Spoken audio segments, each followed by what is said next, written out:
That's perfect. All right.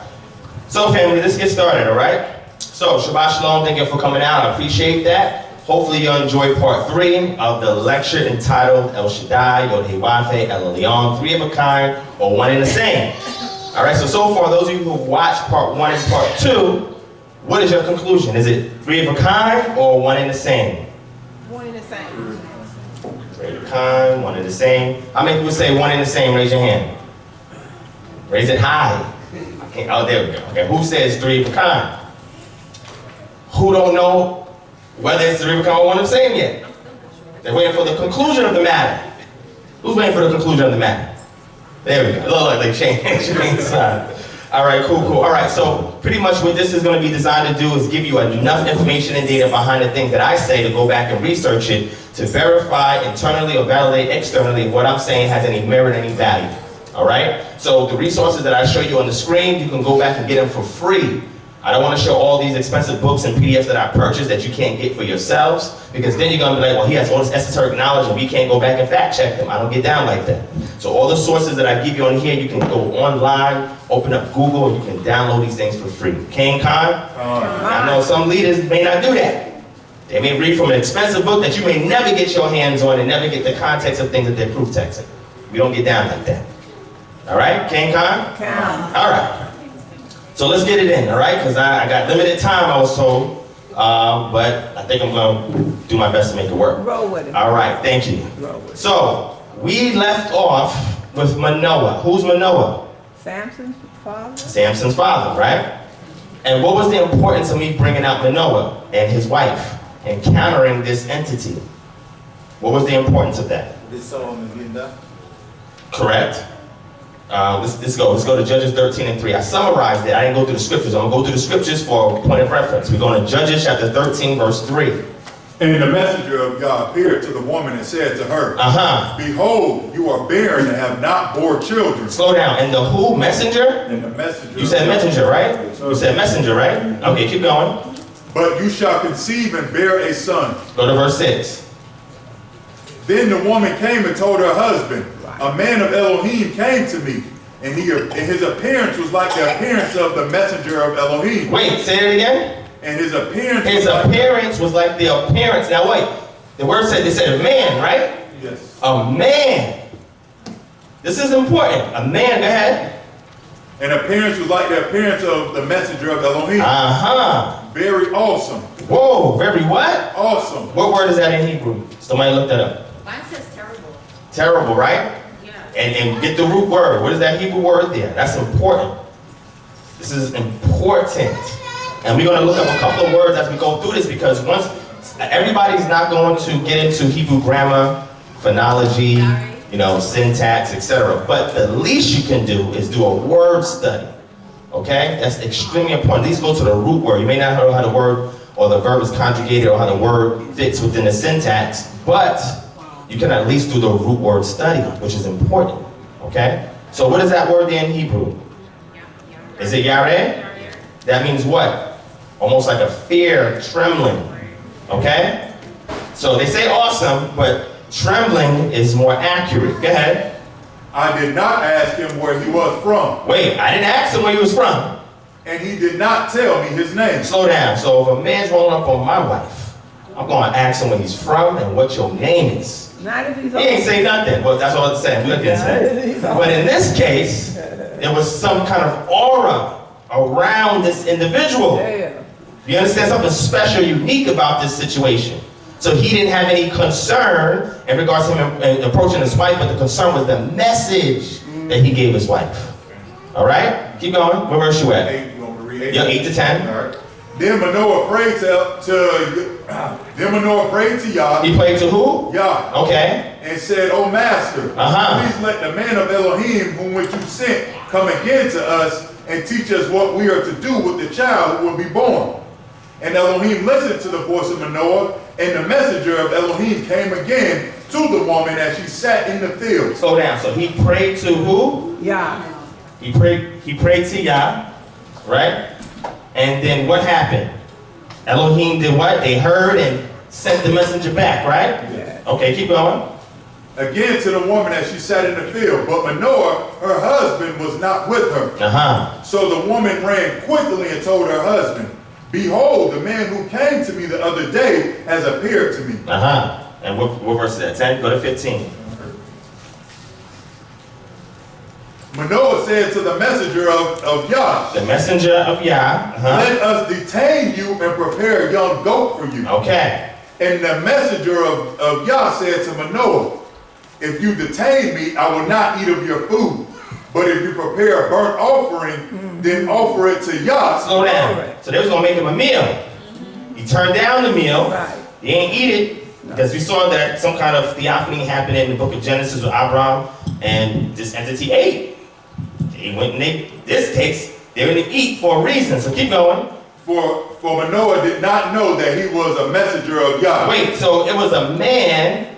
Oh no, it was the messenger disguised as a man. Right. That's interesting. Wow, that's deep. Okay, keep going. And Manoah said to the messenger of Yah, What is your name, so that when your words come true, we may honor you? You gotta slow that down. He said, what is your what? What is your name? So that what? So that when your words come true, we may honor you. So now this is them perceiving him to be a prophet. Are y'all feeling me? So prophets wasn't something that was, rare. When Israel's acting up, the Most High has to raise up prophets, right? Yeah. And judges, and in some cases kings, etc. But in this case, they thought he was a prophet. So he went, what's your name? So we can honor you. That's a custom. Somebody give you good prophecy, you honor them. But today, people be prophesying on the miss. Don't give you no details. Oh, you're going to be rich. When is that? I don't know. Seek the God. Lord, you just told me to be rich. The Most High don't play like that. At all. Because he says he doesn't do anything until he reveals his secrets to who? The prophet. Keep going. And the messenger of Yah said to him, Listen. Why do you ask my name? Slow down. Why are you asking me what my name is? My name is. Why are you asking me what my name is? Keep going. Seeing it is wonderful. Wait, seeing that is what? Wonderful. My name is what? Wonderful. Wonderful. Slow down.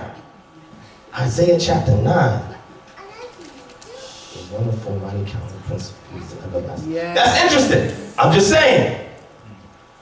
Somebody give me that Hebrew word for wonderful. If not, I'll probably beat you to it. What verse you at, versions? What's that? 18. 18. Somebody give me that word for wonderful. You gotta see who this person is. It's a Mashiach.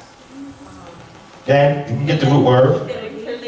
And what does that mean? Should tell you. Incomprehensible. Wow. See, we're not dealing with the Brit Hadashah, the so-called New Testament today, but it's interesting because some kind of character comes on the scene in the book of Revelation and nobody knows his name. It just has titles describing him. Amen. It's interesting. So he says, my name is wonderful, incomprehensible, and the word there is Peli. Keep that in mind, okay? Keep going. So Manoah took the young goat with the grain offering. Now look, slow it down. Watch this, keep going. And offered it on the rock to Yah. Wait, so he offered it to who? Yeah. To Yah. Yod-Heh-Wav-Heh, go ahead. To the one who works. Now you gotta slow this down. Wait, slow this down. To who? To the one who works wonders. To the one who works wonders. Wait, he just said, my name is incomprehensible. My name is wondrous. Amen. What is that word there to the word wonders? What's that word there for wonders? Somebody pick it out, let me know. What verse you at, Virgil? That's 19. 19, okay, somebody get that? It says halal. It says what? Halal. And it's the same root, right? Yes? Yeah. Are you looking? Anybody out there? Anybody? Is it the same root word? Yes, it is. Yes? Thank you so much, sis. Same root word. So he says, my name is wonderful. Then they offered the offering, and then the text says, the narrative, the one who works what? Wonders. So the one that works wonders is connected to the one whose name is wonderful. So that means that he offered it to Yah, the one who works wonders, and the man that's there who's the messenger of Yah, he said, my name is wonderful. Both words go back to the same root. And then what happens? Yeah, Virgil, what happens? And Manoah and his wife were watching. And when the flame went up towards heaven from the altar, the messenger of Yah went up in the flame. Wait, slow down. Who was this offering to be made to? YHWH. So when the offering was made, guess what happened? The messenger went into the flame. Is he receiving the offering and delivering? Oh, y'all missing this. No, I got Woo! it. What verse we on? And that's 20. 20. Okay, keep going. Keep going. Now Manoah and his wife were watching, and they fell on their face to the ground. Verse 21. Watch this. Keep going. The messenger of Yah appeared no more to Manoah and to his wife. Then Manoah knew that he was the messenger of Yah. Wait, so now we know this ain't a man anymore. This is the messenger of Yah. YHWH. Keep going. And Manoah said to his wife, watch this. We shall surely die. Why? For we have seen Elohim. Slow down. Wait a second. Remember with Moshe, the so-called burning bush? The angel, the messenger called from out of the bush. And when Yah saw him, Elohim spoke from out the fire. Now we have a situation when a man is appearing at theophany, who's the messenger of Yah, tells them to offer this unto Yah. They do offering unto the Yah. And the text has to tell you this is the one who works wonders that we send this to, who's this man, his name is wonderful, incomprehensible, we can't say it's the same root word as this word, the one who works wonders. And when the offering is made, he goes up into the offering. He accepts the offering and brings it up to on high. And when they witnessed this, they said, we have seen Elohim. Y'all getting this? Yeah. Keep going. But his wife said to him, if Yah had meant to kill us. Wait, slow down. If who? If Yah had meant to kill us. The messenger meant to kill us. If Yah had meant to kill us. That man meant to kill us. If Yah had meant to kill us, he would not have accepted a burnt offering and a grain offering at our hands. You see what they talking about? That messenger. That's Yah. That's deep. What verse you at? Still at 23. All right, finish it. Or shown us all these things, or now announced to us such things as these. And the woman bore a son and called his name Samson. And the young man grew, and Yah blessed him. And the spirit of Yah began to stir him to Manahadan between Zerah and Eshtaol. All right, hold on 1 second. I'm trying to look for my, oh, here it is. All right. So go to Exodus 15:11. You got it? Yeah. What is that? Who is like unto thee, O Yah? Wait, who is like unto you, O Yah? Among the mighty ones. Among the mighty ones. Who is like thee, glorious in holiness, fearful in praises, doing wonders. Wait, doing what? Wonders. So who works the wonders? Yah. Yah. And it says that in there that his name was wonderful. And the text says the one who works wonders, he went and took the offering, and he's Elohim, they're one and the same. Yes. YHWH appeared to Manoah and his wife directly. Didn't send a prophet. Yes. Just did. Yes, it is. Go to Psalm 72:18. Blessed be Yah. Blessed be Yah. The Elohim of Israel. The power of Israel. Who alone does wondrous who things. Who by himself does wondrous things. Yes. So we know what we're talking about, right? Yes. Game time. Psalm 77:11. I will remember the deeds of Yah. Yes, I will remember your wonders of old. Wait, I will remember your wonders of what? Old. I will ponder all your and meditate on your mighty deeds. Your way, O Elohim, is holy. What Elohim is great like our Elohim? Whoa, what power is great like our power? That means there's other powers. You are the Elohim who works wonders. You are the Elohim who does what? works wonders. And we saw the one who worked wonders. They said, we shall surely die, for we have seen who? Elohim. And Elohim was the messenger of Yah, who was also manifested as a man. So we have the complete theophany of YHWH appearing himself to Manoah and his wife. That's deep. Because some people will tell you that's not possible. I'm just reading what the text says. I didn't make this up. Let's keep going. YHWH of hosts is the same as YHWH. If you don't get it already, Yeah. Same. let's keep going. During the period of Judges, when Samuel was raised up, YHWH defeats who? The dragon. Dagon. Really? Ain't nobody showed me that in the text before. I didn't know they was fighting up there. That's deep. Remember I told you the things happen up there and then it manifests here on earth? I show you textual references for that, right? I didn't make that up. Dagon, the father of Baal, when the ark is in the presence of his idol. Right. Spiritual warfare. Get 1 Samuel chapter 1, verse 10 to 11. And she was in bitterness of soul. Okay, y'all should know who this is. Okay. And prayed unto Yah. This is Samuel's mother, right? Keep going. And wept sore. Mm-hmm. And she vowed a vow and said, O Yah of hosts. Yo, oh who? Yah of hosts. So she's praying to who? Yeah. Yah. Yah of hosts. Host.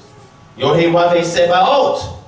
Yeah. Keep going. If thou wilt indeed look on the affliction of thine handmaid. Wait, so we know the Yah of hosts was the messenger, right? Right. So she praying to the messenger? Hallelujah. It's deep. She could have said YHWH Elohim, or what we translate as Lord God. She could have said that. She could have said YHWH or Yah. She prayed to Yah of hosts. That's deep. Keep going. And remember me, Uh-huh. and not forget thine handmaid, but will give unto thine handmaid a man child. Uh-huh. Then I will give unto him, then I will give him unto Yah all the days of his life. Then I will give him to Yah. If you, Yah of hosts, do this, then I will give him to Yah. Okay, what verse is that? Same verse, verse 11. All the days of his life, and there shall no razor come upon his head. Okay, go to verse 20. Wherefore it came to pass, Uh-huh. when the time was come about after Hannah had conceived, Uh-huh. that she bare a son, Uh-huh. and called his name Samuel, Uh-huh. saying, because I have asked him of Yah. Wait, I have asked of who? Of Yah. Wait, but she prayed to YHWH of hosts. But then she said, I did what? I asked of Asked who? him of Yah. They're the same. Yeah. It's deep. Wait, could it be that just YHWH is just a name No. or an essence No. that a messenger embodies No. and is used as a vessel to deliver and to act and to fight No. on behalf of El Shaddai or El? I don't know. Get 1 Samuel chapter 5, verse 1. We're going to speed through this. Okay? 1 Samuel chapter 5, verse 1. Mhm. When the Philistines captured the ark of Elohim, Okay. they brought it from Ebenezer to Ashdod. Then the Philistines took the ark of Elohim and brought it into the house of Dagon and set it up beside Dagon. Wait, so they took the ark and put it next to who? Dagon. Keep going. And when the people of Ashdod rose early the next day, Uh-huh. behold, Dagon had fallen face downward on the ground. He fell on the ground, so imagine if the ark fell on the ground. That goes to show who's subservient to who, but the ark's still standing. There you go. It was Dagon's statue that fell down, which is going to show that now they have taken an article, an item, or an object that has diplomatic value into the jurisdiction of another region. And because you violated the law, because there's some kind of law going in that land, if we go more into the archaeological and literary record, which we ain't going to do today, that's a violation of divine code. 101.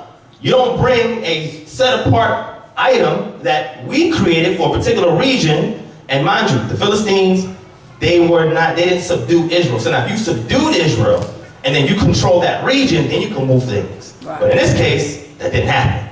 This is important. Keep going. And when the people of Ashdod rose early the next day, behold, Dagon had fallen face downward on the ground before the ark of He Elohim. fell before him because in the heavenly realm, he's getting beat up. Yeah. This is a precursor about what's to go down to the Philistines. Yeah. Okay, and this is what, chapter 5, right? Yes, sir. When we get to 7, we're going to see the Philistines get beat up. It's a precursor. There's things that's going on in the heavenly realm Yes. that's manifested on the earth. Yes. This should have told the Philistines, we in trouble. Keep going. So they took Dagon and put him back in his place.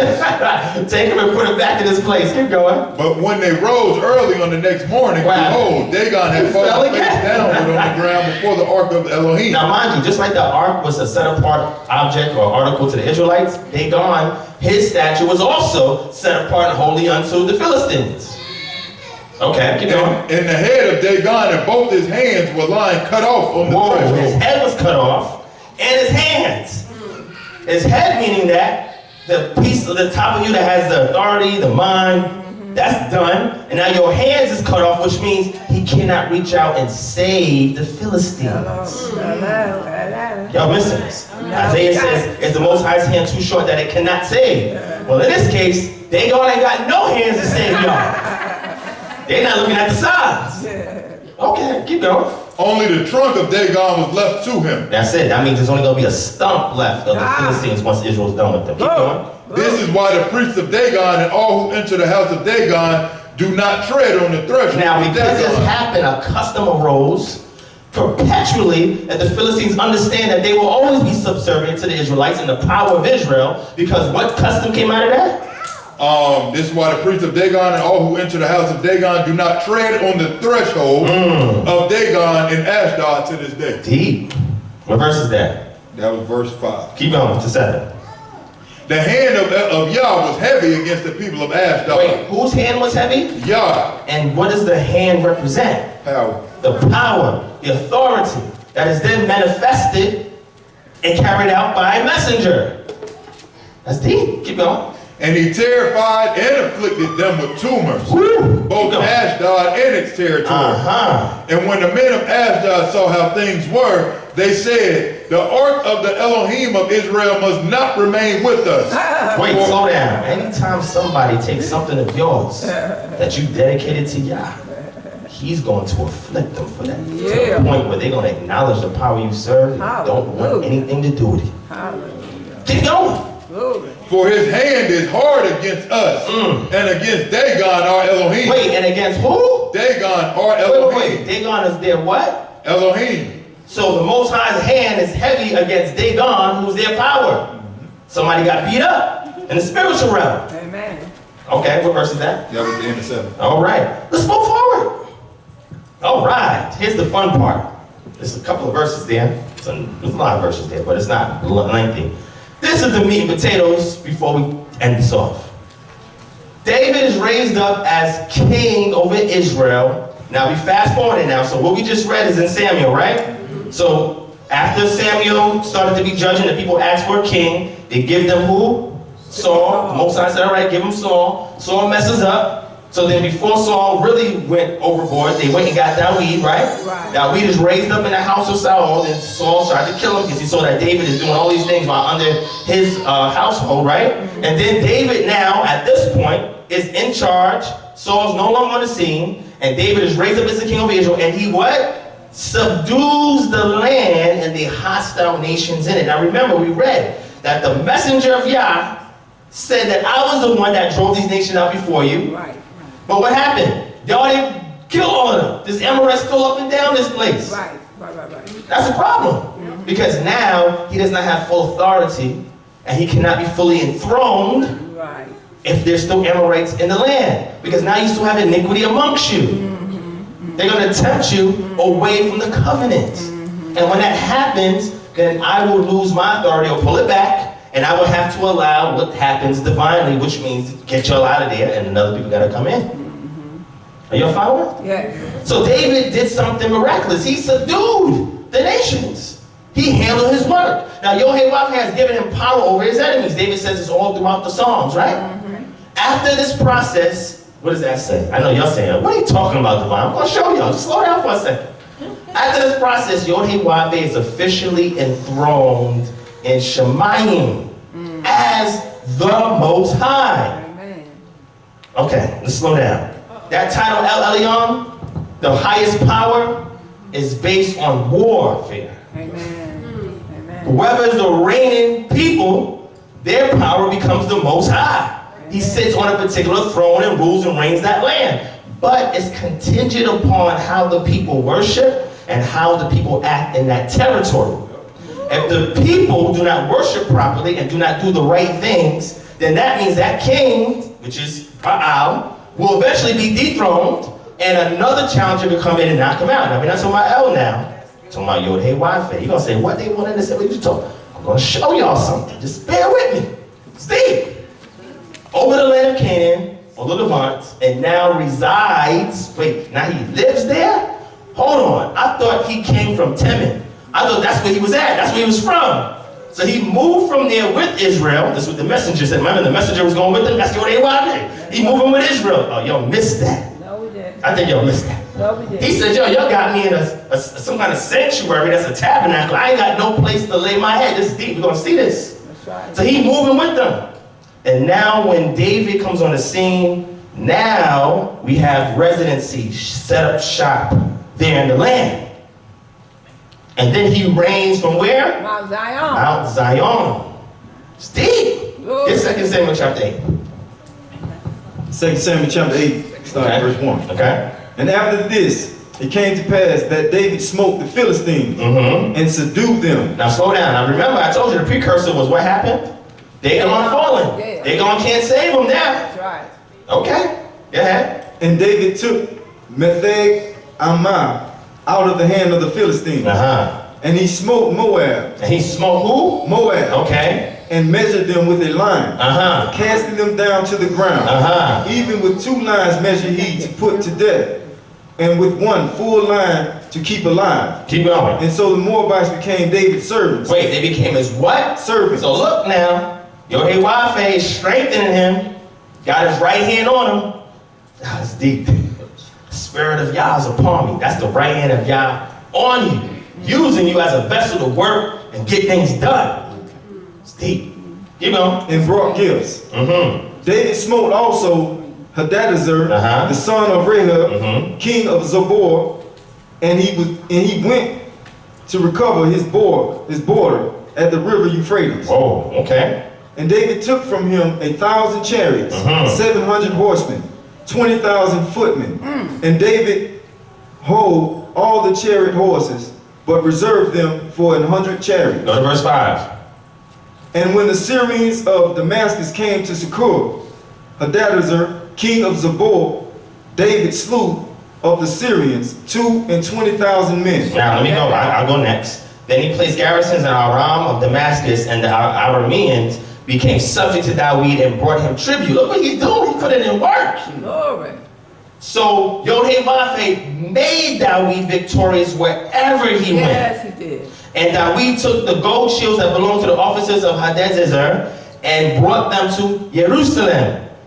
And from Betah to Baroque cities, etc., etc. Now look at this. Let's go all the way down to verse 13. Read verse 13. And David gat him a name when he returned from smiting the Syrians in the valley of Saul, being 80,000 men, 18,000 men. And he put garrisons in Edom. Throughout all Edom put he garrisons. And all they of Edom became David's servants. Became his what? His servants. Subject Go to ahead, him. David. David put in that work. Yeah, he did. Now look at this. And Yah. Wait, slow down. Now remember when the Philistines took the ark and put the ark up into Dagon? The Philistines did not win a war. At all. David won the war, and once the people subjected themselves to David, now we can take it. If you go back and read it, I skipped that part, but if you go back and read it, now David can take those articles, purify them, and give it to Yah as a reminder that they are the ones that are in power, and Yah is the one that's in power over all the other nations' powers. It's deep. Philistines did not follow protocol. That's why Dagon got beat up. You should have told them. All right, so go ahead. And Yah preserved David whithersoever he went. And he gave him victory everywhere he went. So let's jump. Let's be moving. Go to Psalm chapter 2. Psalm chapter 2. Why do the nations rage and the people plot in vain? The kings of the earth set themselves, and the rulers take counsel together against Yah and against his anointing. Against who? Against Yah. And his what? And his anointing. His anointing. Go ahead. Saying, let us burst their bonds apart and cast away their cords from us. He who sits in the heavens laughs. The master holds them in derision. Then he will speak to them in his wrath and terrify them in his fury, saying, As for me, I have set my king on Zion, my holy hill. Wait. As for me, I have set what? My king My king on Zion, on Zion, my holy hill. my Kodesh hill, my set-apart hill. It's set apart because now he resides there. Amen. This is when he comes down and he counsels from Mount Zion. It's deep. Yeah, it is. Wait. So, okay, so go ahead. I will tell of the decree. Yah said to me, you are my son. Wait, he said to me, you're who? You are my son. You're my son. Today I have begotten you. Today I have begotten you. Ask of me, and I will make the nations your heritage, Okay, this is all Dawid. Keep going. and the ends of the earth your possession. You shall break them with a rod of iron, and dash them in pieces like a potter's vessel. This is what David's doing. Keep going. Now therefore, O kings, be wise, be warned, O rulers of the earth. Serve Yah with fear Slow and down. rejoice. So now remember, whoever authored this or scribed this is saying this from the holy hill, or from Jerusalem, from Zion. Amen. And they're talking about all the nations around them. They don't know anything about nations in Australia or nations in West Africa or the Americas. Not what it's talking about. But in context, it's the nations in which David subdued, which we read in where? 2 Samuel chapter 8. Keep going. Serve Yah with fear. Slow down. So now they have to serve Yah because he's the highest power there. And the instrument of his power is the right hand on Dawid. Keep going. And rejoice with trembling. Now slow down. Now, what we're about to see is kind of like a Christian translation. It says, kiss the Son. It shouldn't say that. It should say, do homage. Pay homage. Pay homage. Okay. Lest he be angry. So that means the nations, if they try to rise up and do something crazy, what's going to happen? Lest they perish in their rebellion when his wrath ignites. Blessed are all those who take refuge in him. Hallelujah. So now the nations are subject to the power of Abraham, Isaac, and Jacob. Yaakov. Yeah. Because of that he's the son now. Yes. Now you the son. So my right hand is going to be on the son. We're going to see that. Get Psalm 80, verse 14. Turn again, O Elohim of hosts. Look down from heaven and see. Look from heaven and see what? Have regard for this vine. This stalk that your right hand planted. Wait, his right hand planted a vine? Keep going. And for the son whom you made strong for Slow yourself. down. This is deep. And the son who you made strong for yourself. Wait, who was the son? We said Psalm chapter 2. That way. David, keep going. They have burned it with fire. They have cut it down. May they perish at the rebuke of your face. What verse you at? That was the end of 16. Keep going. Watch 17. But let your hand be on the man of your right hand. Slow down. Let your hand be on the hand on the man of your right hand. Of your right hand. So wait. So we said that the hand is the power of the Most High, which can also be the messenger of YHWH from what we read earlier. And this is also, Moshe said this in Exodus 15 and everywhere. So now, the hand is the power authority of Yah. Put it where?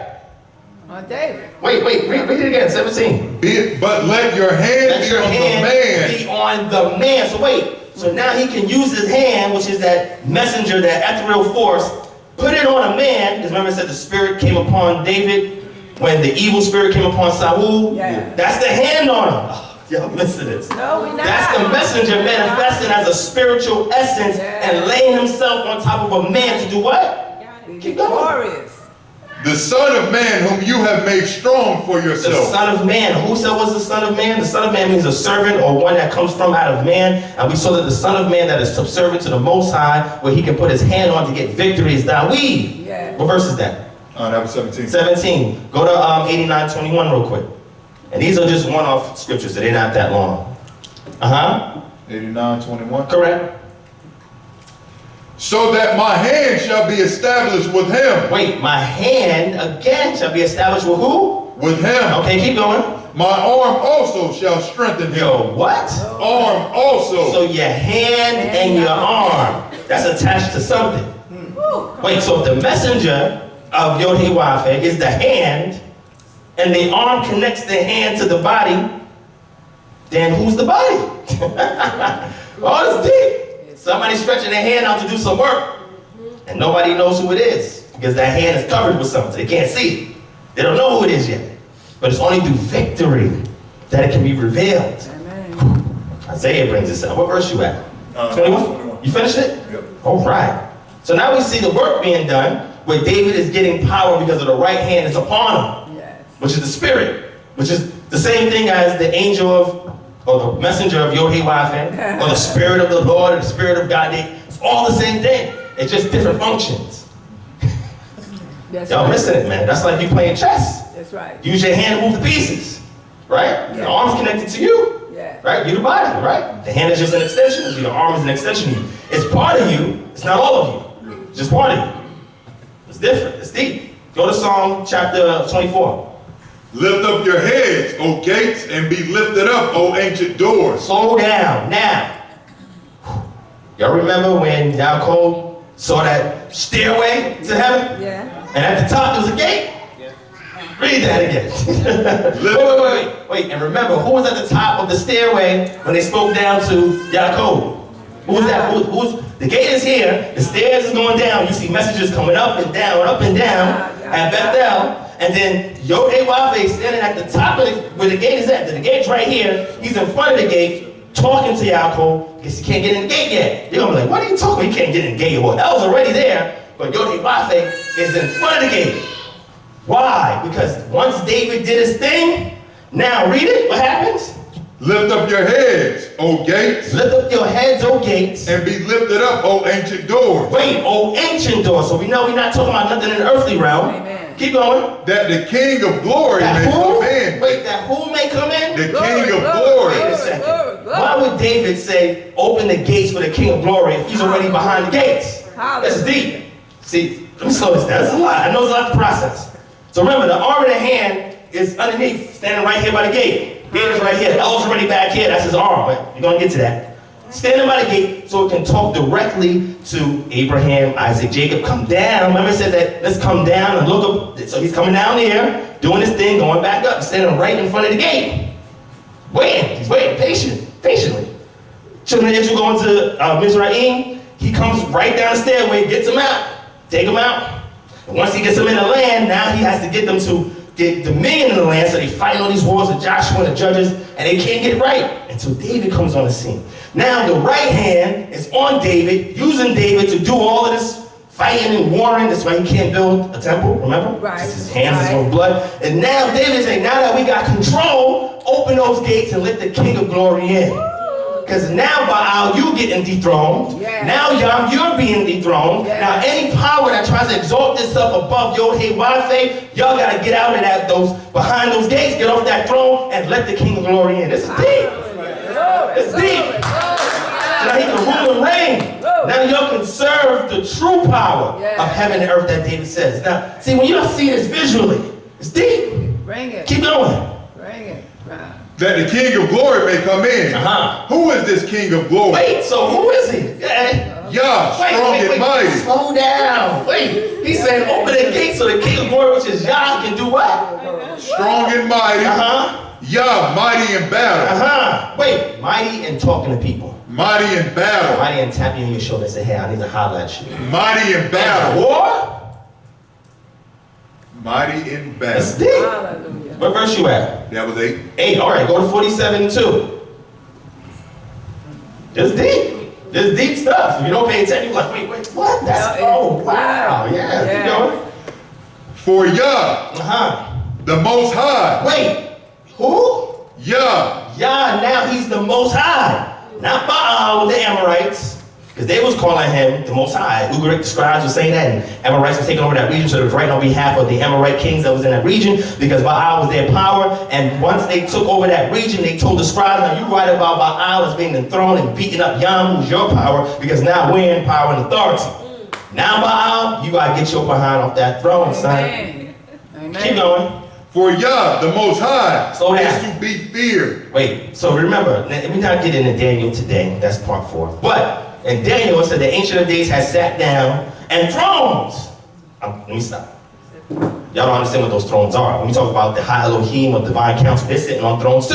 Amen. But their throne is around the chief throne of the creator of everybody else. So now this throne's put in place in different regions where different powers sit on, because they ruling over different people, you know, like Chemosh, that we talk about, over the Amalekites. It's deep stuff. Keep going. A great king over all the earth. Over all the earth. Where you at? What verse is that? That's the end of 2. Okay, keep going. He subdued peoples under us. He subdued peoples under us, David and his entourage, And nations under our feet. And nations under our feet. Keep going. He chose our heritage for us. Wait, he chose our heritage for us. The pride of Jacob, whom he loves. Wait, remember we said Deuteronomy chapter 32, verse 8 and 9. Verse 9 said he chose who for himself? Jacob. Jacob to be his portion, not just the land, a person who will then sprout out a people. Amen. What verse you on? That was the end of 4. And the 4 go to 8, 8 to 9. Elohim reigns over the nation. Now he reigns over the nation. Elohim sits on his holy throne. Wait, now he what? Sits on his holy throne. That's in Mount Zion. At the top of Mount Zion, there's something that happens there where these powers come down and somebody's sitting on the throne. It's deep. Go ahead. The princes of the peoples gather as the people of the Elohim of Abraham. For the shields of the earth belong to Elohim. Now he's taking everything now. Go to he is highly exalted. Highly exalted, right? Go to 68 and 24. You can grab some too, yourself. There's some over here too if you want to grab them. We're going through it. They have seen thy goings, O El. Wait. They have seen thy going who? O El. Wait a second. I thought we saw about YHWH. Where El come from? Same one. I didn't say that yet. We ain't get to that in the message. Who he talking to? I'm talking to them. Wait, who he talking to? 6824. You said El? Yeah. That's what your translation said? What translation you read? Elohim, sir. Oh, Elohim. Okay, keep going. They have seen thy goings, O Elohim. Even the goings of my Elohim. Even the goings of my power. Now, when we look at this, in the Hebrew is Ra'u Halik Koteka Elohim Halikot Eli L-E. So you have the Yod suffix, which means my. My power is Malki. There you go. You got it. Ba Kodesh. So my power, my king, in his sanctuary. But the text says Kodesh, in his holy place, the set apart place. So wait, your procession that they see in the procession. So this is a kingly procession. Remember we talked about the gates before? Open up those gates. Now there's a procession. Oh, this is deep, man. The procession, and where now YHWH, because he's connected to El, is now bringing his hand back onto him. This is deep, man. This is deep. And they're having a procession up there in the heavenly realms. Amen. Okay, keep going. That was it. That was it. Go to 93 and 1. Let's wrap this up. Yah reigns. He is robed in majesty. Yah reigns, and he is robed in what? Majesty. Keep going. Yah is robed. He has put on strength as his belt.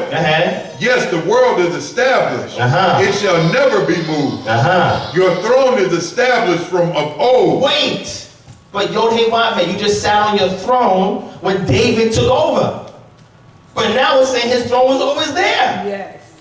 So wait, is we talking about El too? No. Yeah, we are, because that's El. YHWH is El's hand. We can't see that. That's deep. It's his hand. That's his hand. So now he's taking his hand. So look, the other powers are there. They see YHWH. They don't know that's connected to El. Israel finds that out once they win, and then the prophets get this vision, this understanding. But the other nations and the other powers, they don't know that YHWH is the avatar, the representative of El. They think El is just in a distant north, just sitting there chilling, letting us do whatever we got to do, and then sometimes may intervene. But he's been there the whole time. Amen. You're gonna see this when we get to Ugri too. This is good. Okay, where we at? 96.4? Go to the next one. 97 and 9. No. We read. Oh, okay, go to 96.4. Okay, go to 96.4. So these are all the enthronement songs. You can go back and check them out. Amen. For Yah is great, and greatly to be praised. Yes. He is to be feared above all powers. Wait, no. Some power. All powers. One power. All powers. What powers don't exist? All powers. Keep going. That was it. All right, let's go to the next one. 97 and 9. For you, O Yah, are most high over all the earth. Slow down. You, O Yah, you're what? Most high over all the earth. So it says, Ki ata Yahweh Elyon al kal haaretz. Interesting. So you are high above all the known land that we know that we conquered. You're the most high. So remember, Ugarit, they were saying that Baal, he's the most high. Elyon, that's what they called him, the most high. Baal, it's deep.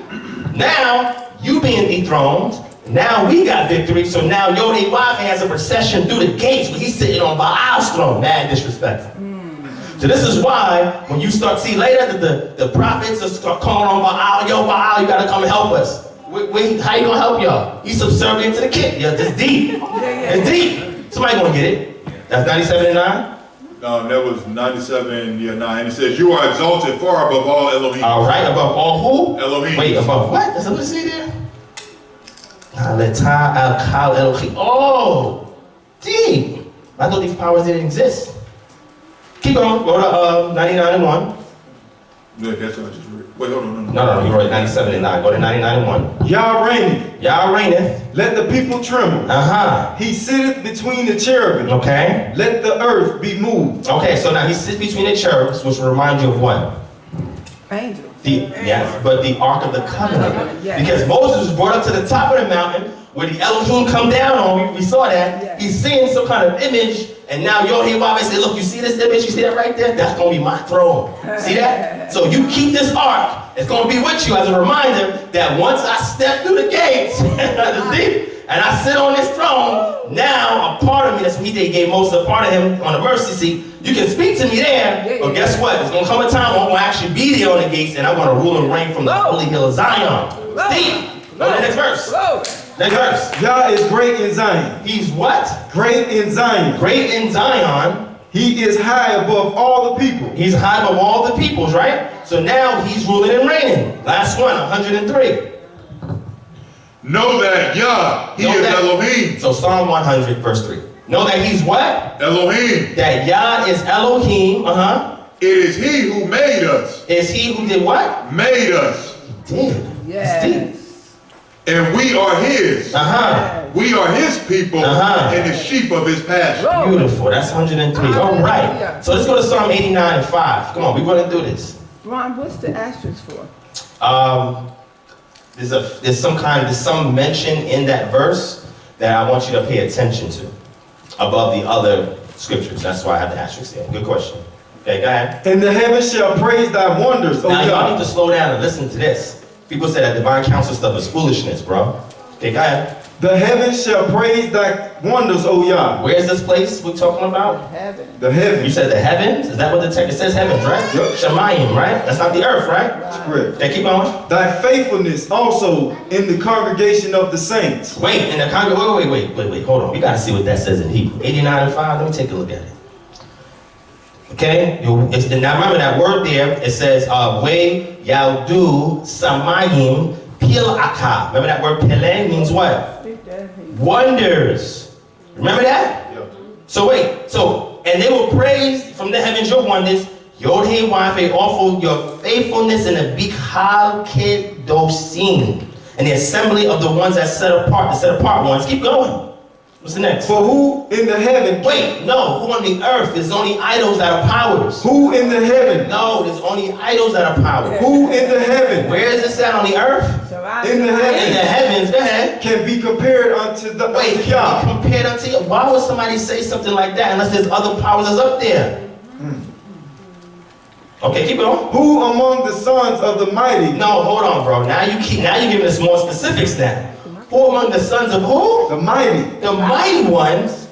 Can be likened unto Yah. Are y'all listening to this? I didn't. Keep going.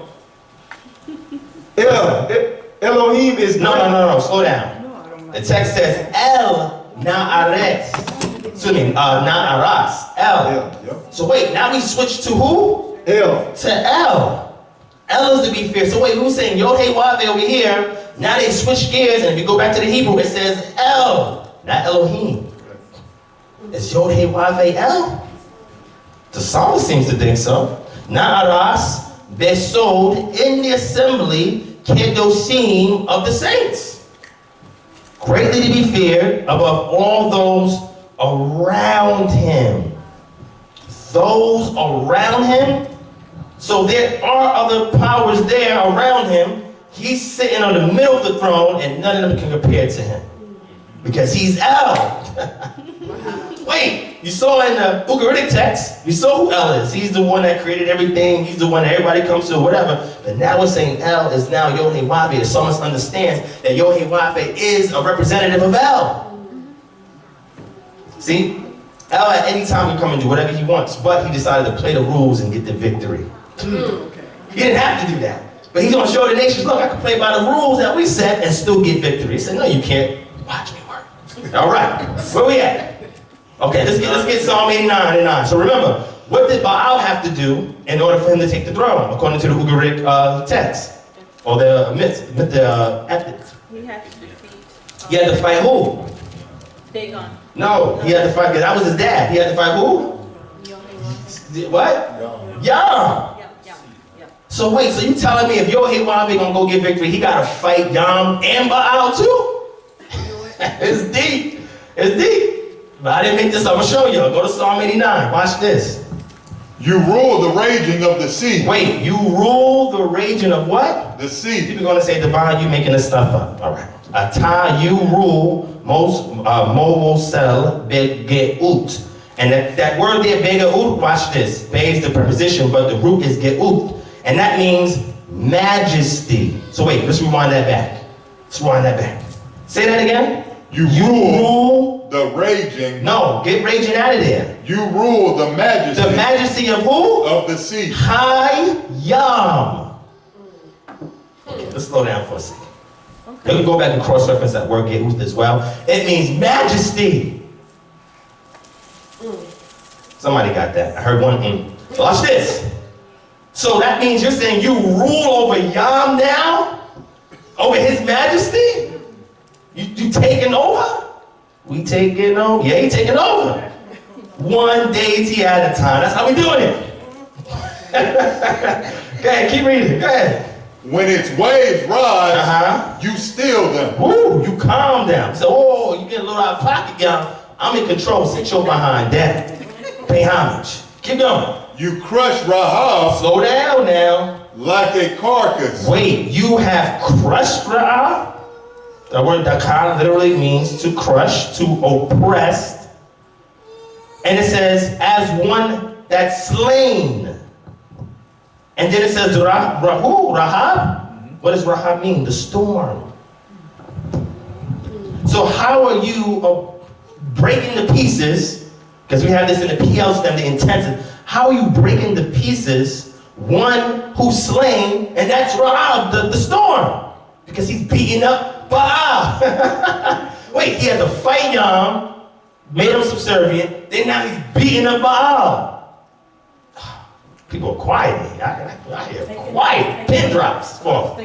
It's deep. Keep going. You crushed Rahab like a carcass. With what? You scattered your enemies with your mighty arm. With your mighty what? Arm. And that's connected to El, and that hand is the messenger, which is YHWH, which is the essence that lives into that messenger and went out and did the fighting and all the wars and now is sitting on the throne that Baal once had. So he had to first put in work against Yam, then put in work against Baal in order for him to assert himself in the heavenly realm. These are representative of all the powers that's in a region that have to be subdued. Because in order for it to happen on earth, as is in heaven. Are y'all following? Yes. Man, this is the quietest I've ever been in here. This is deep. Now look at this, the last part. Now he's moving his throne to Zion. Because remember, first he was in Teman, he was in Seir, then he dawned on them from Seir, and he went from Seir, the mountaintop of Seir, he went to them to Mount Sinai. He spoke to Moses, right, on Mount Sinai. Now what he's doing is saying, now the messenger's gonna go before you. So the messenger now, he says, all right, let me get up this throne, let me follow you guys. That's why they saw the pillar of smoke and the flames and everything. That's YHWH following them. Moving with them. Y'all create a tabernacle, all right, as long as you got that tabernacle, I'm gonna be with you. That's representative of my canopy that I have, a temporary sukkah. Oh, did I say that sukkah? Remember I did a message on that. It's deep, so he's moving with them. Going into the land, he's like, all right, rubbing his hands, I'm about to take over. Now the people are disobedient. It's like, so then the messenger and judges said, look, now I gotta scold y'all. What? Why y'all ain't subdue these Amorites so I can give y'all everything? So now he had in foresight, we were gonna raise David up. When he raised David up, now it's complete. So now YHWH is no longer dwelling in the tabernacle because, David got bad. He felt bad. He said, man, you know what? I'm sitting here and watch this in a nice palace, and yet our power is there in a tabernacle. Say that again. Y'all missed that. Yeah. David says, I'm sitting here chilling in my palace, but the Most High is in the tabernacle. How crazy is that? How are you the priority, David? That's it. So now YHWH is like, look, David, listen, man, this is not cool, yo. So what we gonna do? We gonna fix this thing, but I can't do it through you. You got too many bodies on your hands. But your son, we can get it done. And once that happened, now read this. What's that? Psalm 48:1.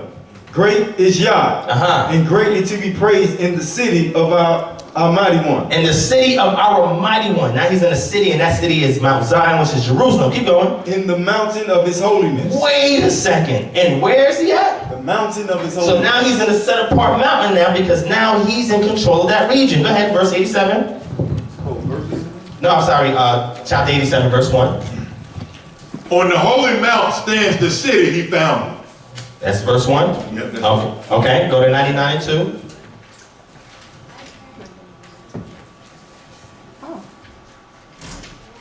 Yah is great in Zion. He's great in Zion. He is exalted over all the peoples. Okay, and go to 132 and 13, last one. So we know where he came from, and now we know where he's residing now. He set up shop. That's why I told you he has a sukkah.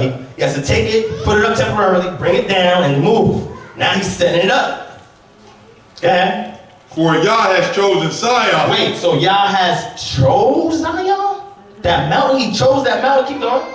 He has desired it for his dwelling. Wait, hold place. on. He desired it for his dwelling? Wait a second, that means he wasn't dwelling there. That's deep.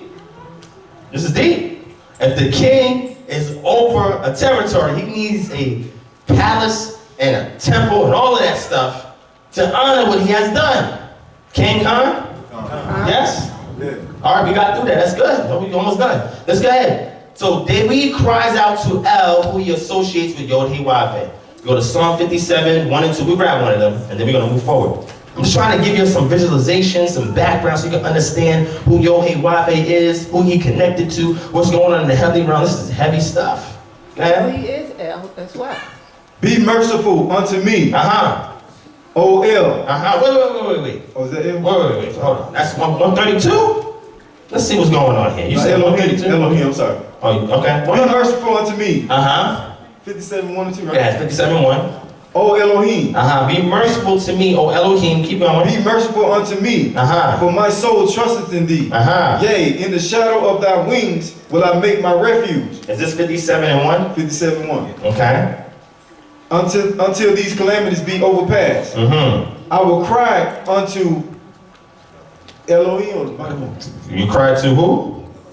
Unto Elohim, okay, go ahead. Most High. Unto Elohim that performeth Wait, all you things. said Elohim Most High. Wait, what verse you on? Verse 2? Oh, okay, the second word is El. Yeah, you're right. It says Ekra le Elohim to Elohim Elyon, the Most Powerful. Look, the Most High, but then it says La'el to El. Wait a second. Hold on. Wait, let's go back for a second, man. I'm just trying to go back for a second. So David is over here saying all this stuff. We take refuge in your wings, and we see this elsewhere throughout the Psalms. Right. And it's talking about YHWH. But then it says here in verse 2, I will cry out to Elohim, Elyon, the Most High, to La'el, to El, who performs all things through me.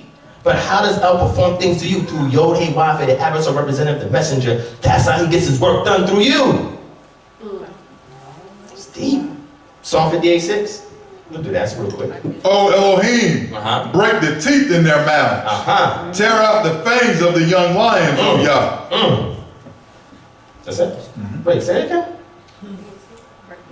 58:6. 58:6? O Elohim, break the teeth in their mouths. Oh, okay, wait, I think I know what it is. Hold on, let's see. Elohim, yeah, break the teeth in their mouth, the fangs in. Oh, there we go. So he says Elohim there, and he equates that to Yod-Heh-Wav-Heh at the end. So read the rest of that, of the young lions and what? Tear out the fangs of the young lions, O Elohim. It says, oh, Elohim again there? I'm sorry, Says, oh Yah. There you go, oh, Yah. Okay. So if you want more information, again, I'll give you a reference. You can download it for free online. If you want to see Yod-Heh-Wav-Heh, it's king, and how he's enthroned, and how this works, this is a great reference. It's called Yod-Heh-Wav-Heh is King, the development of divine kingship in ancient Israel. This is a heavy, heavy book. Okay? You can go ahead, it's by Sean W. Flynn. You can write it down if you want, but again, this will be recorded so you can check it out. All right? Let me move, all right? All right, now, definition, the word motif, let's go through this real quick. Does anybody know what a motif is before we read it? Yes or no? So, raise your hand. All right. So, in a narrative, a motif is any recurring element that has symbolic significance in a story. Through its repetition, a motif can help produce other narrative aspects such as theme or mood. A narrative motif can be created through the use of imagery, structural components, language, and other narrative elements. So, a motif is if you see an occurrence or a pattern here, and then it shows up here. And then that same thing shows up here. Now you're looking at motifs. Okay. Okay? Is it like foreshadowing? It could be foreshadowing, but it's mostly parallelisms. Okay. Right? Looking at things parallel, all right? Right, but it continually shows up. Correct. Now, the Yod-Heh-Wav-Heh epic compared to the Baal epic, the cloud rider. So remember, now what's going on is that now he walks in there, he beats Baal up, throws him out of the throne, sits down on the throne. I know I'm being a little bit graphic, it's cool. Sits on the throne, and now all the powers that Baal has, he ain't got them no more. This is why when Israel was praying to Baal for rain, ain't nothing happened. He ain't gonna go no more. You can't give him rain. Oh, y'all missing this. No. So look at this, the cloud rider. Psalm 16:4, sing to Elohim, sing praises to his name, exalt the one who rides on the clouds. Hallelujah. His name is Yah. Yah. So you have my peak there, where you double the consonant, Yah. And rejoice before him. Psalm 104:2, he wraps himself in light with a garment. Yeah. He stretches out the heavens like a tent, laying the beams of his chambers on the waters above, making the clouds his chariot, walking on the wings of the wind. Now, if you read this, you're like, man, that's deep. I like that poetry, but no. It's talking about something. Somebody else was doing this before. And now the psalmist is acknowledging that now Yod-Heh-Wav-Heh has taken his place, taking in the authority and any reign and rule that he has, and now it's only Yah that's responsible for doing these things. Yeah. He's the one on the chariot, the royal chariot, riding on the wind through the clouds.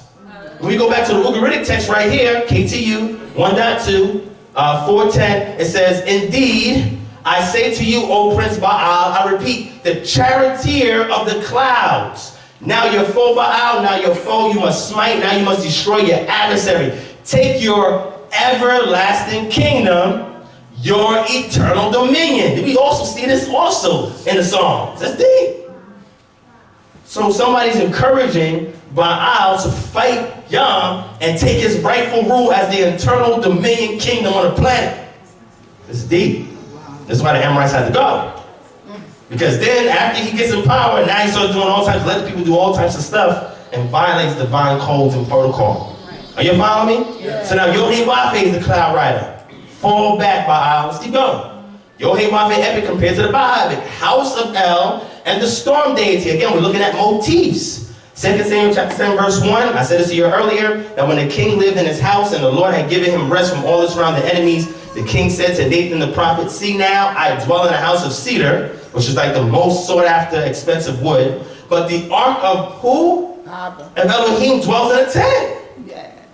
But that same night, the word of the Lord came to Nathan, go tell my servant David, thus saith the Lord, would you build me a house to dwell in? I have not lived in a house. Wait, slow down. The people say, well, what are you talking about, the gate thing? He says, I ain't lived in a house since I took y'all out of Egypt. Now that's deep. That's deep. He said, I have not lived in a house since the day I brought your people out of Egypt. To this day, but I've been moving about in a tent for my dwelling. Wait a second. Amen. So wait a second. So you telling me Yod-Heh-Wav-Heh is in a tent, moving around with them, and David chilling in the palace? He's saying, listen, I'm the one that gave y'all victory, and I'm in a tent. You in the palace. That's crazy. Yeah. That's deep, but we don't see these things unless we connect all the dots. It's deep. In all the places where I have moved with the people of Israel, did I speak a word to any of the judges of Israel, who I commanded to shepherd my people Israel, saying, why have you not built me a house of cedar? So what he's saying is, even though I helped all these people, I never came to them and had this conversation and say, look, I need a house. Right. I'm telling you, David, that's deep. Daniel 7:9, as I look, thrones were placed. Remember I told you the thrones were placed down. Anytime the court opens up, thrones are set up. So now you have the chief power right here, who's the creator. Nobody can vie for his position. And then you have all the high Elohim that's around him. Hallelujah. That's deep. And the Ancient of Days, who's El, took his seat. His clothing was white as snow, and the hair on his head white like wool. And in some, I would say, Jewish works, they say that he also has a long beard.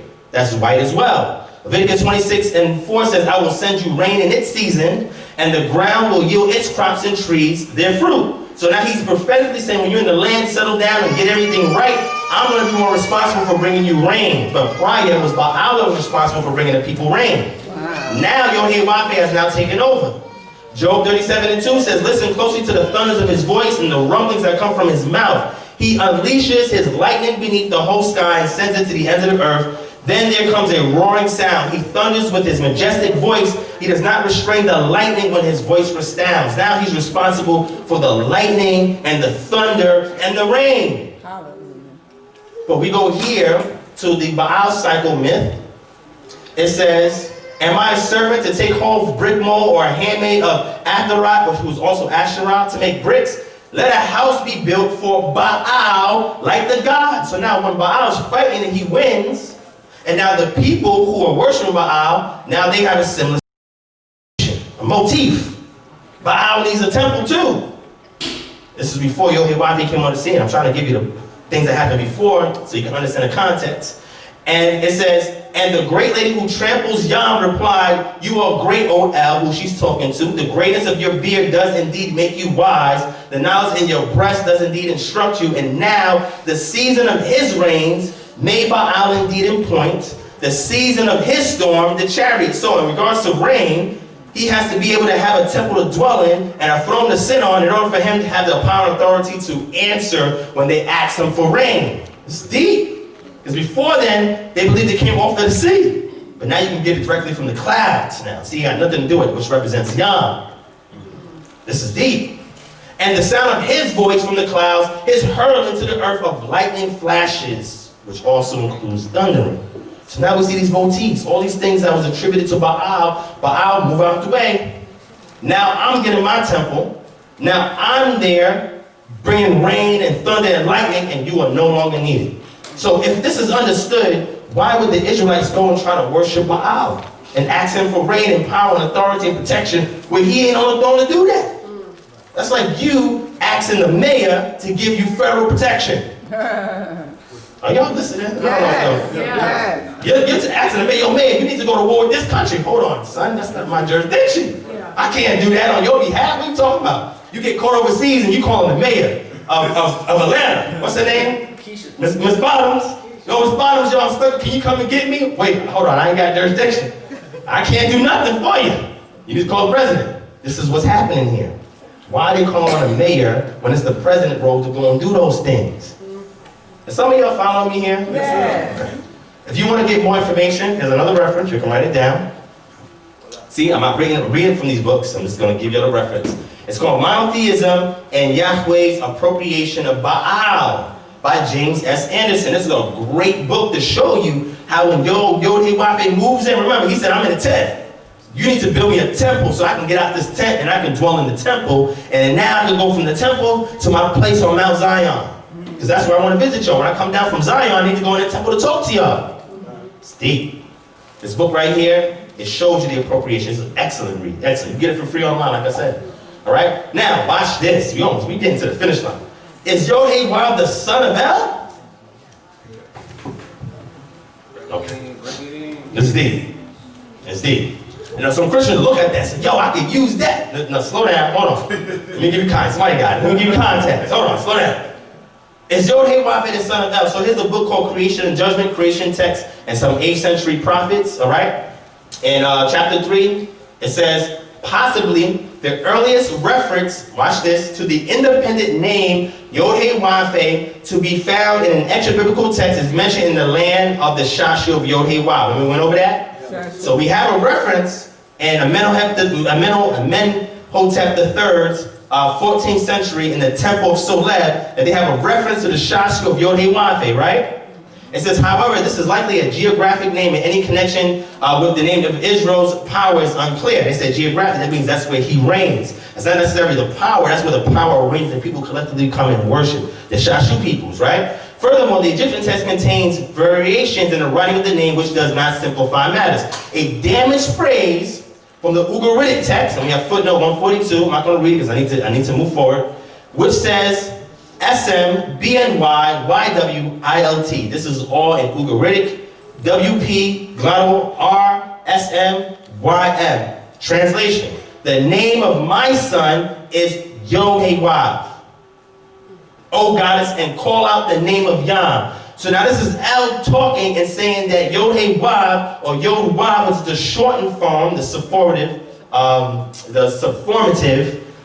shortened form, is saying now, El is saying that that's my son. So wait, so the council's here. We're trying to figure out who these council members are. They acknowledge that Yod-Heh-Wav is one of the council members. Say, yo, that's my son. Wait, so El is saying that this is my son. So he's saying something, but they're not getting it at this time. Not until Israel comes on the scene and they establish that, oh, this is really, Yod-Heh-Wav is really El saying at the table that he created the council, and they didn't even know.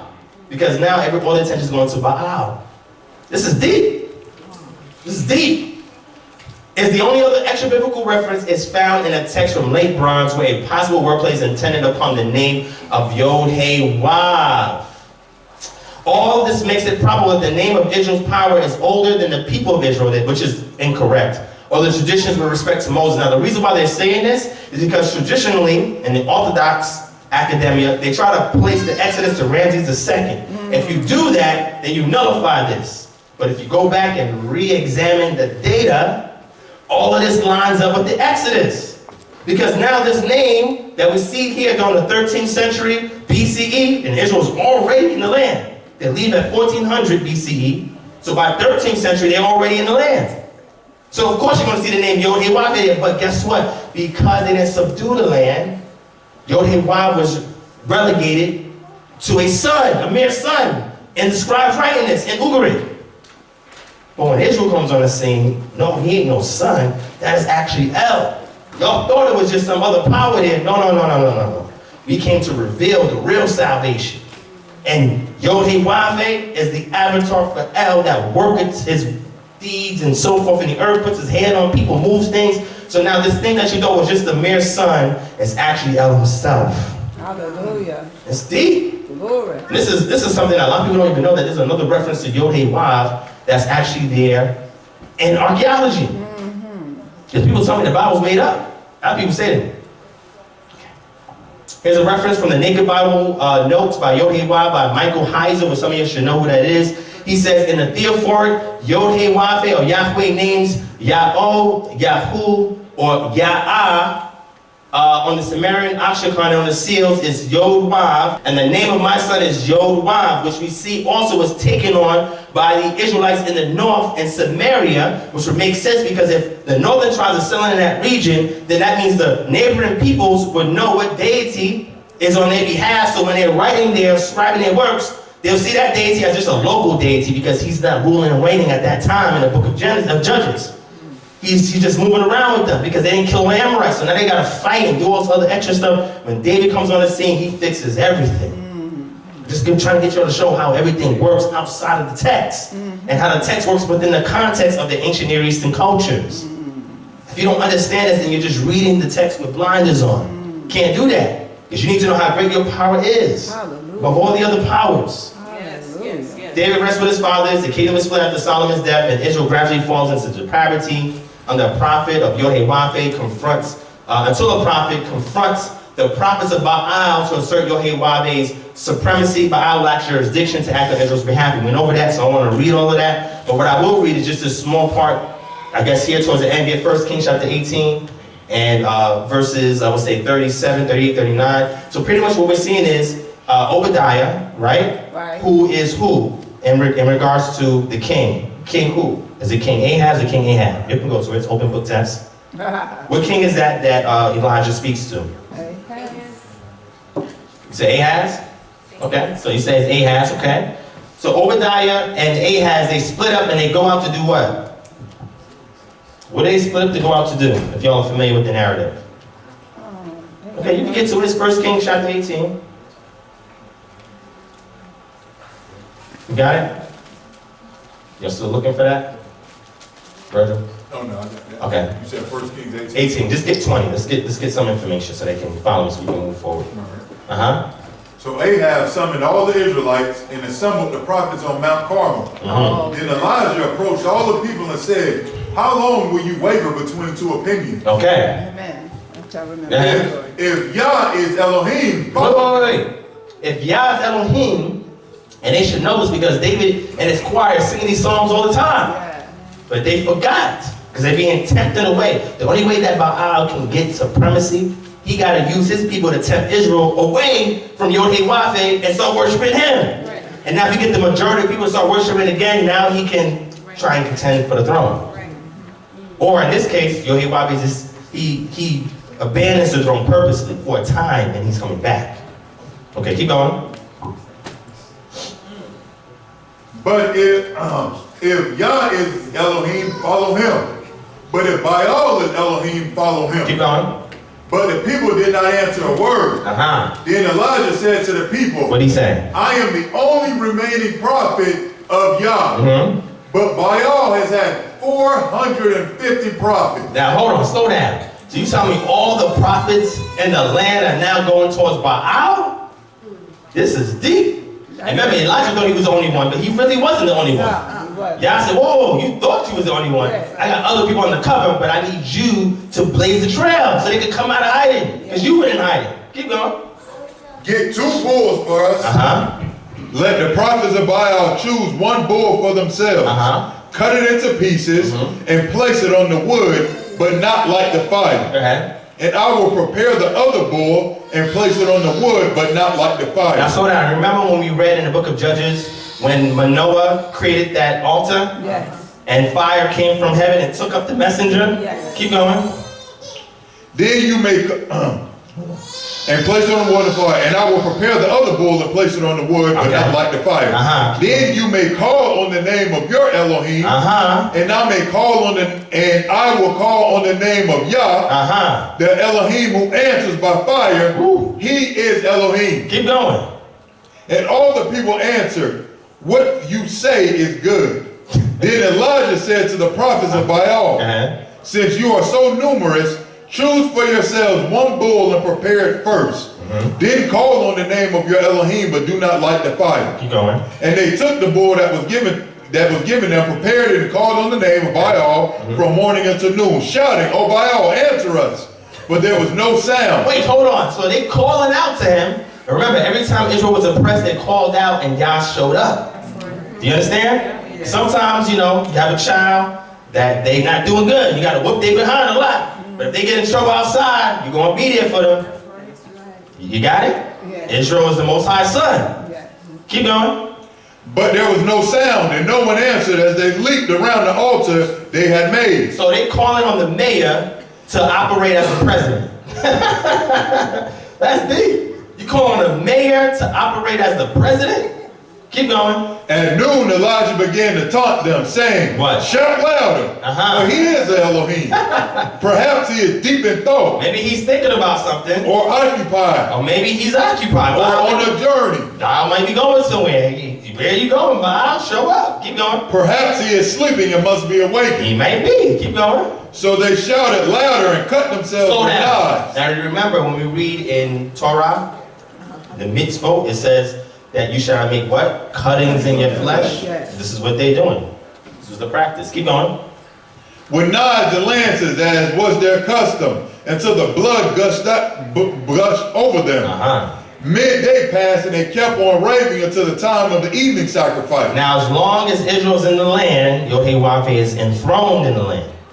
So any other powers has no jurisdiction that they can use supreme over him. They got to come for permission. Keep going. But there was no response. No one answered. No one paid attention. Man, Baal, you doing dirty like that? Go ahead. Then Elijah said to all the people, What? Come near to me. So all the people approached him, and he repaired the altar of Yah that had been torn down. And Elijah took 12 stones, one for each tribe of the son of Jacob, to whom the word of Yah had come, and said, Israel shall be your name. And with the stones, Elijah built an altar in the name of Yah. And the name of Yah, keep going. Then he dug a trench around the altar, large enough to hold 2 seahs of seed. Keep going. Next, he arranged the wood cut up on the bull, placed it on the wood, and said, fill 4 water pots and pour the water on the offering and on the wood. Keep going. Do it a second time, he said. And then do it a second time. Do it a third time, he said. And they did it a third time. Keep going. So the water ran down around the altar and even filled the trench. At the time of the evening sacrifice, Elijah the prophet approached the altar and said, O Yah, Elohim of Abraham, Isaac, and Israel, let it be known this day that you are Elohim in Israel, and that I am your servant, have done all these things at your command.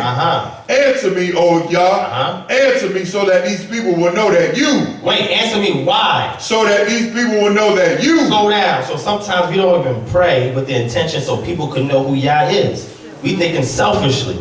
Oh yeah, I need this, I need that, do this for me, do that for me. But what about the people knowing that the power who's providing and doing these things for you is Yah?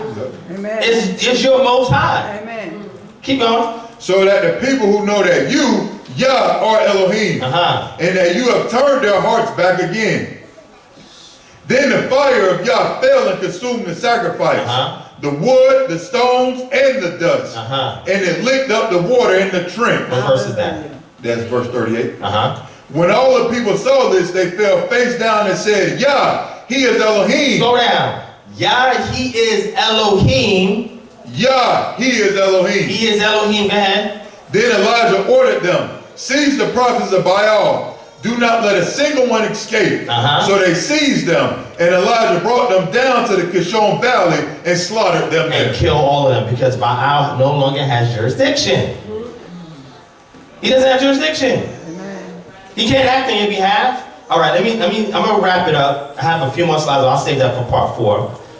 But what I wanted to show you is the chronology of the prophets after David and Solomon. So now we have a situation with Elijah. We fast forward to Elijah. He's showing you that the power that's still operating is YHWH. He's still enthroned. He's still operating. He's still in power until the nation detends. Because mind you, there's a time period. Because for the Amorites, YHWH and the former El Shaddai said to them, hey look, leave them alone, we ain't gonna bother them, we're gonna give them some time.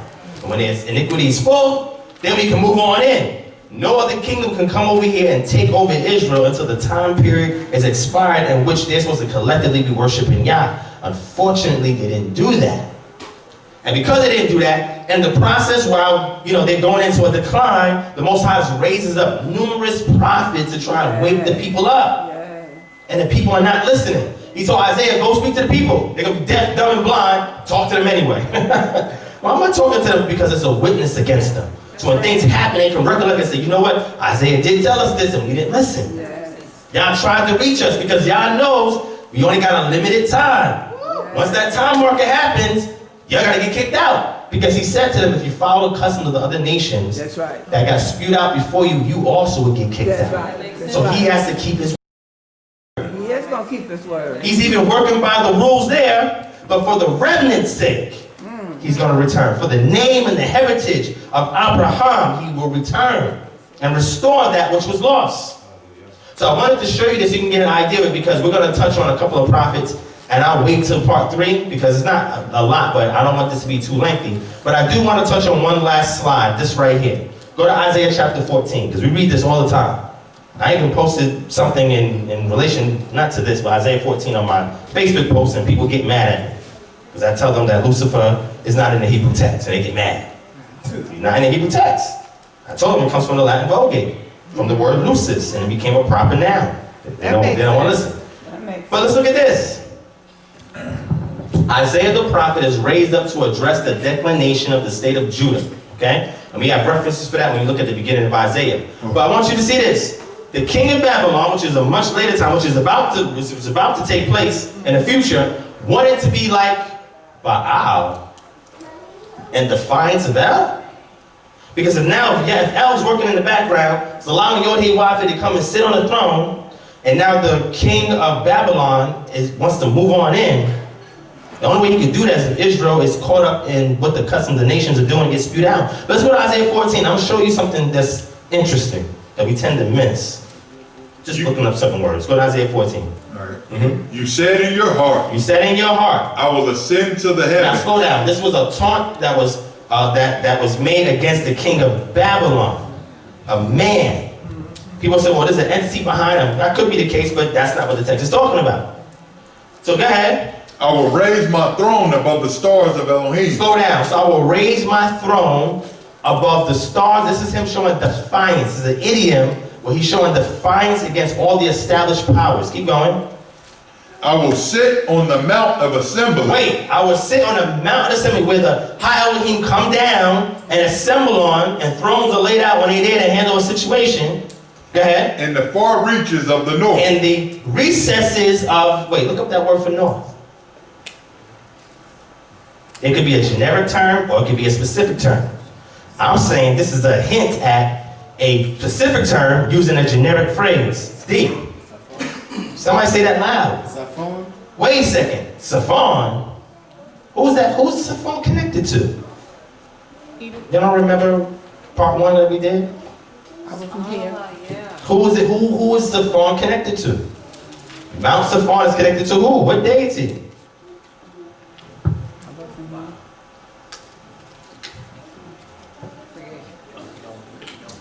Man, I know you're looking through a lot of notes, I understand. But, wait, hold on. You don't remember we talked about that? I showed y'all in the Ugaritic text that his throne was in Mount Zaphon. Yes. And when the Israelites are crossing over the sea, Baal Zaphon is right there, the mountain in which he's sitting on, in which he's commanding things to happen, and then he can move on in, move back as he will. Now the king of Babylon is saying that he's going to raise his throne above the Mount of Zaphon. Where Baal is at, I'm going to put my throne there. Keep reading.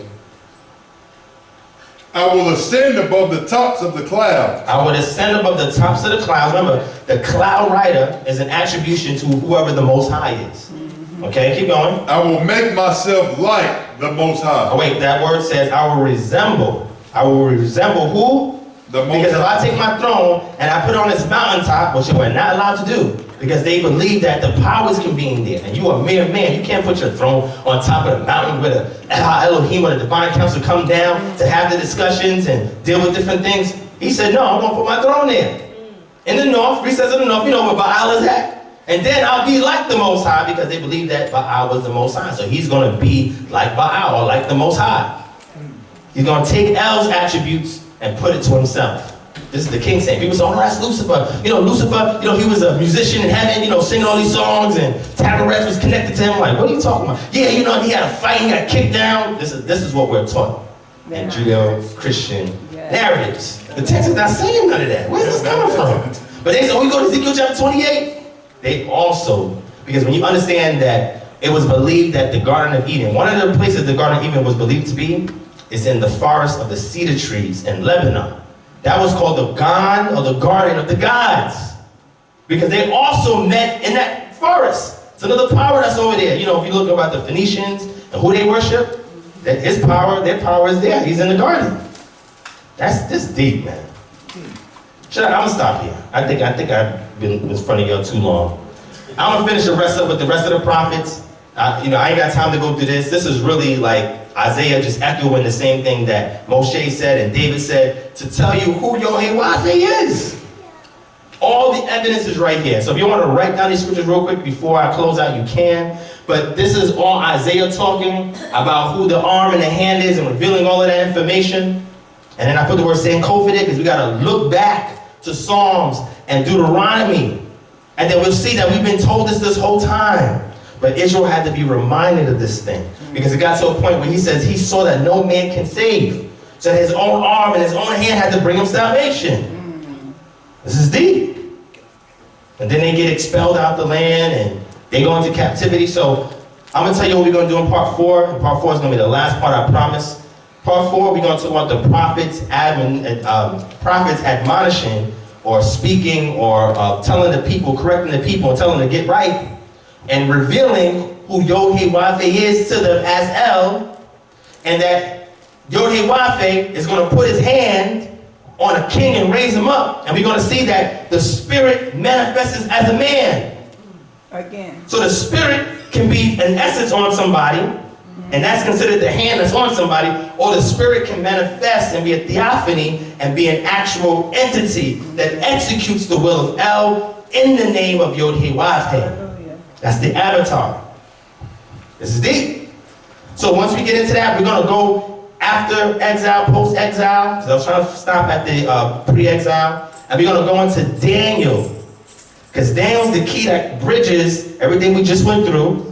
If you're trying to go into the Brit Hadashah, you don't read the Brit Hadashah first and then jump back. It don't work that way. You gotta work your way through to understand how that connects. Yeah. And when you understand the Hebraic theology behind Yeshua, not the Christian theology, because Christian teaches pre-existence. The text does not teach that. I don't want to give away, but the text shows you fusion taking place. That's the only way you can address that doctrine, not God the Son, the second person of the Trinity, was co-equal, co-eternal to the Father and the Spirit, and they work together in redeeming man. Co-equal, co-eternal, he always existed, was never begotten. That's what Trinity teaches. The text don't teach that. The text teaches there's a messenger, and that messenger is doing certain things, and Daniel's gonna look at this messenger and say, oh, I see what he looks like. Oh man, shouldn't have saw what he looked like. It's too early.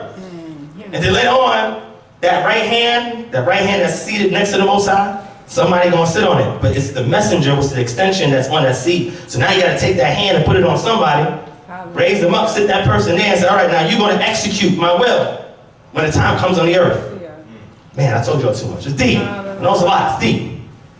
We're gonna get into that. I'm gonna show you from the end of the prophets to Daniel to the Brit Hadashah, all the connection that sums up everything that we talk about to understand YHWH's personage and how it connects to the New Testament. Amen. Minister Carnes did an excellent job trying to lay this out for y'all. All I'm doing is coming in to complement that and confirm and establish as a second witness of this testimony to let you know what's really going on. Hallelujah. King Khan? All right. Hallelujah. Shalom, family. Thank y'all.